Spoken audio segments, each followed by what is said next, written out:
بسم الله الرحمن الرحیم. نن زمونږ ټاپک دی چې USB څنګه مونږ په CMD کې بوټ کولی شو. کله چې مونږ غواړو یو کمپیوټر ته وینډوز یا اپریټنګ سیسټم هغه انسټال کو، نو د هغې دپاره مونږ سره یا USB پکار ده یا CD پکار ده او یا مونږ سره د نیټورک د لارې کیبل پکار دی چې مونږ د خپل کمپیوټر ته اپریټنګ سیسټم انسټال کو یا وینډوز انسټال کو. نو زمونږ د نن ورځې ټاپک دی د USB د لارې یو کمپیوټر ته وینډوز انسټالول. نو د هغې دپاره به زه د ټول نه مخکې USB اول بوټ کم، بیا به هغې ته زه ISO ایمیج ور کاپي کم. د هغې نه بعد مونږ سره USB بوټ شي، مونږ په اسانۍ سره کولی شو یو کمپیوټر ته وینډوز انسټال کو. نو ملګرو راځم مونږ سره څه پکار دي چې کله مونږ دغه USB د CMD د لارې بوټ کوو. نو مونږ سره اول د ټولو نه مخکې 8 GB یا د دې نه زیاته USB پکار ده. 14 GB 32 GB 64 GB پروا نه کوي، خو مینیمم باید څومره وي 8 GB وي. د 8 GB نه چې کمه شي بیا پکې وینډو پکې بیا نه بوټ کیږي. دویم مونږ سره ISO ایمیج پکار دی، یا به سره ISO ایمیج وي د انټرنیټ څخه یې مونږ را ډاونلوډولی شو، اوس یې طریقه ښایم. یا به سره CD وي، که چېرته زمونږ لیپټاپ CD نه خوري نو ایکسټرنل CD رام به راسره وي، هغې کې به مونږ CD واچوو او خپل کمپیوټر سره به یې د USB د لارې کنیکټ کو. بل مونږ سره یو کمپیوټر پکار دی چې مونږ پکې دغه USB څه کو بوټ کو ملګرو. نو د ټولو نه مخکې باید ستاسو څه ته پام وي ملګرو. کله چې مونږ یو اپریټنګ سیسټم انسټالوو یا وینډوز انسټالوو، نو زمونږ باید د بایوس چې کوم موډ دی په هغې کې باید زمونږ د پارټیشن سکیم دا باید معلوم وي ملګرو، چې مونږ د دغه پارټیشن سکیم دا زمونږ UEFI کې دی او که نه لیګیسي کې دی. نو دې دپاره به تاسو راشئ په سرچینګ کې به تاسو ولیکئ سیسټم انفارمیشن. کله چې مونږ سره سیسټم انفارمیشن مونږ په سرچینګ کې ولیکو، دا انټر کو، نو مونږ سره به دغه شان سکرین دا را اوپن شي. په دې کې به تاسو دغه وګورئ، ما هایلایټ کړی دی ملګرو، دغه د بایوز موډ به تاسو وګورئ. کله چې دا مونږ سره UEFI وي نو مونږ له پکار دي چې مونږه دغه USB GPT ته کنورټ کو. او کله چې دا مونږ سره لیګیسي وي ملګرو نو مونږ له پکار دي چې CMD کې دغه USB بیا مونږه MBR ته کنورټ کو. نو همدارنګه که داسې تاسو نشئ کولی ملګرو، نو تاسو به سمپلی کمپیوټر به بند کئ او همدارنګه د خپل کمپیوټر نه به F2 بټن ووهئ. کله چې د کمپیوټر څخه F2 بټن ووهله نو مونږ سره به دغه شان سکرین را اوپن شي. F2 بټن به بار بار تاسو پریس کوئ، دغه شان سکرین به مونږ سره را اوپن شي. دې کې به تاسو د جنرال باندې کلیک وکئ او همدارنګه چې کله په دې جنرال باندې کلیک وکړو نو دغه بوټ سیکوینس ته به راشئ. په دې بوټ سیکوینس کې دلته وګورئ مونږ سره بوټ لیست آپشنز دي ملګرو. نو که دلته هر یو ټیکو نو مونږ به USB تھرو هغه بوټ کوو. مونږ سره اوس دلته UEFI دی، نو مونږ باید خپل USB دا GPT ته کنورټ کو ملګرو. او که چیرته مونږ سره دلته لیګیسي انتخاب وي نو مونږ باید خپل USB MBR ته کنورټ کو. که داسې مو نه کړل ملګرو مونږ سره وینډوز اپریټنګ سیسټم هغه نه انسټالیږي. زمونږ دا خواري هسې ابس ته ملګرو. نو زه راځم که چېرته تاسو کومه پوښتنه وي، کومه پوښتنه که تاسو لرئ مونږ سره د کمنټ د لارې شریکولی شئ. زه به سمپلی راشم ملګرو، دغه خپله USB به د کمپیوټر سره اټیچ کړم. ما اټیچ کړم ملګرو، د هغې نه بعد راځم سمپلی Windows+S د کیبورډ څخه وهمه، دلته لیکمه CMD او دا کمانډ پرومپټ رایټ کلیک رن از ایډمنسټریټر دا راخلاصوم. دا به یس کم ملګرو، نو موږ سره به CMD رن از ایډمنسټریټر دا راخلاص شي. د هغې نه بعد ملګرو تاسو څه کولی شئ، زه دلته ورکوم DiskPart. لومړی کمانډ به تاسو څه ورکئ DiskPart او دا به تاسو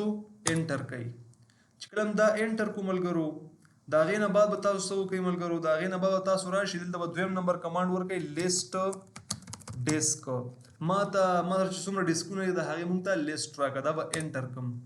نو مونږ سره دلته 2 دانې ډیسکونه دي، یو مونږ سره زمونږ د کمپیوټر انټرنل هارډ ډیسک دی او یو مونږ سره USB ده 64 GB USB ده او چې زمونږ کوم هارد ډیسک دا موږ سره جی پی ټي کې دی خو د یو اس بي اوس زمونږ سره سکیم پارټیشن سکیم دا نه دی معلوم چې دا اوس موږ سره ام بي آر کې دا او کا جی پی ټي کې د ملګرو نو دې لپاره تاسو څه کوئ دې لپاره به زه درته اوس کمانډونه ښیم هغه به تاسو استعمال کوئ زه اوس راځم دغه خپل یو اس بي دا سلیکټ کوم دلته به زه ورکم سلیکټ پارټیشن select disk 1 وبهي select disk 1 او دا به زه انټر کوم ملګرو نو دا کوم disk 1 چې دی دا موږ سره select شي دا وګورئ ملګرو disk 1 دا موږ سره select شو دا غینه بعد ملګرو تاسو دلته یو کمانډ ورکئ د clean په نوم باندې څه په نوم باندې ملګرو د clean په نوم باندې چې دغه یو اس بي موږ سره څه شي clean شي نو DiskPart succeeded in cleaning the disk دا غینه بعد اوس مونږ کولای شو د خپل یو اس بي دا جی پی ټي دا کنورټ کوم ملګرو نو تاسو سمپلی کمانډ ورکئ کنورټ جی پی ټي او دا تاسو انټر کړئ ملګرو نو زمونږ دغه چې کوم یو اس بي دا موږ سره جی پی ټي دا کنورټ شي دا غینه بعد تاسو یو بل کمانډ ورکئ create partition primary دا به انټر کوي او همدارنګه دینه بعد به یو بل کمانډ ورکړي ملګرو فارمیټ فایل سیستم ایکوال ټو NTFS کویک دا به تاسو انټر کوي ملګرو خو بخای select partition 1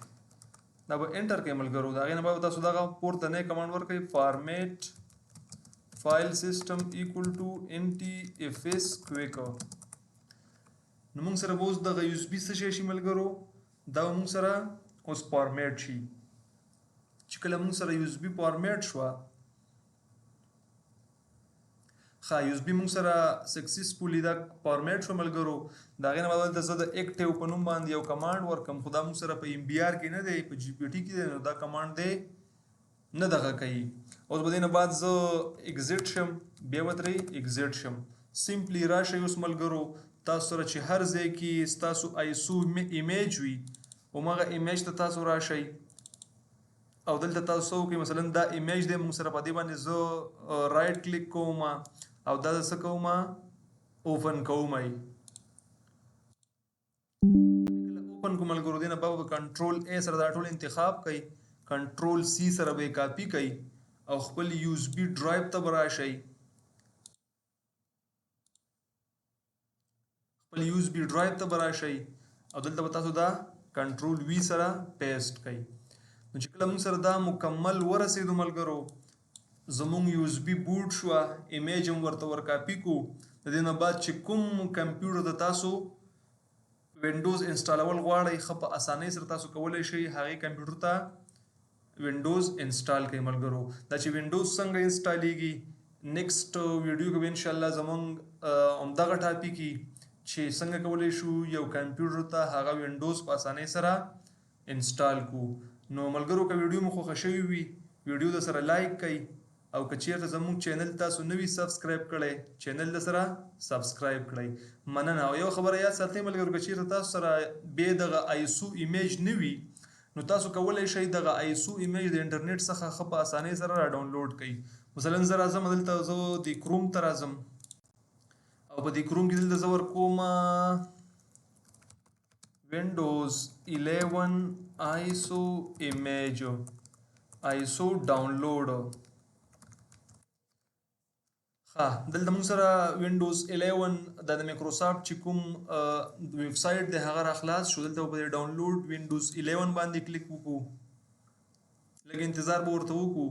نو موږ سره د مایکروسافټ ویب سایټ را خلاص شي دا غینه بعد تاسو خپ اسانۍ سره کولای شئ چې Windows 11 ISO image را ډاونلوډ کړئ دغه شان یو صفحه موږ ته راغله